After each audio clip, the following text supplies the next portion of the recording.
Shane here, Kumbartcho Project Farm. This is going to be titled Syntropic Agroforestry and Naked Necks.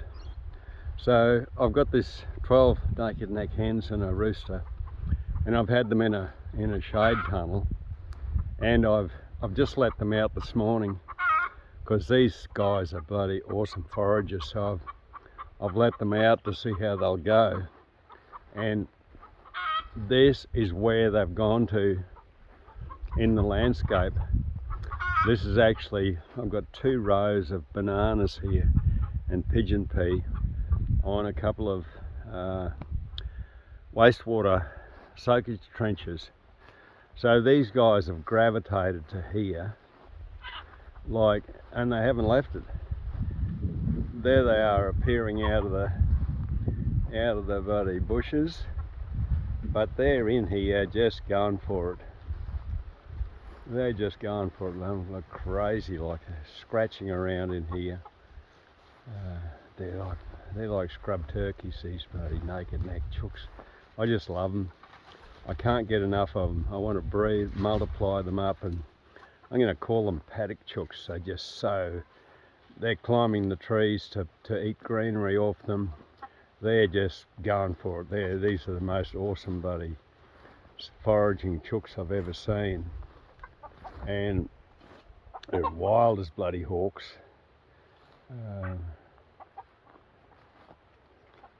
But yeah, that's them. They're here feeding in under these bananas and having a really big time scratching around. This is an interesting thing we've got going on here.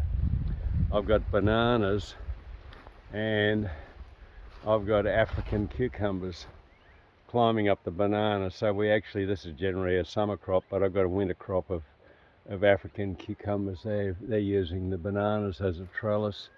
We've got some nice bunches. This one here is just about ready to go. The bottom banana there is starting to colour up. These are some sort of a dwarf banana. I'm not sure what variety they are. This stretch here where there's not much, the feral pigs got into this last year, and I had Queensland arrowroot in here. They dug it out and they dug all the bananas out with it as well. So they had a big feast there. But yeah, I love what's going on in a system like this, and with chooks like this, like these guys they're really telling us they don't want to be in an open paddock. They want to be in a jungle, in a forest. So this is an ideal forest for them here. We got pigeon pea and bananas. Just awesome scratching for them. Look at that rooster, what a magnificent bird he is. And there's one white hen in here that's a misfit in the mob. She comes out of the other flock.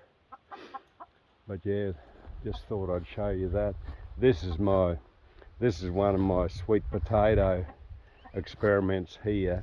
So I save all the cardboard that comes onto the farm, and then when I get a good stockpile of it, I just lay it all in a big heap, cover it with mulch, and then put sweet potato runners in it. And it's not too long, and I end up with a sweet potato patch instead of having this creeping bluegrass. So yeah, and for the second year in a row, here we are in winter, almost to the middle of winter, and we've got our pigeon pea flowering like crazy and setting seed. It's usually a summer crop. Here we've got this craziness going on where we've got all this summer activity happening in the winter, and it's just go with it, run with what's happening and go for it. And yeah, it's good to see the bees are even working these pigeon pea. There's a bee there having a zoom around in the pigeon pea, so that's a good outcome. Busy bees. So that's it. Just thought I'd show you my naked necks and where they've gone to hang out. Awesome protection from aerial predators, and we're starting to build systems like this here to run sheep and chickens. Bye-bye.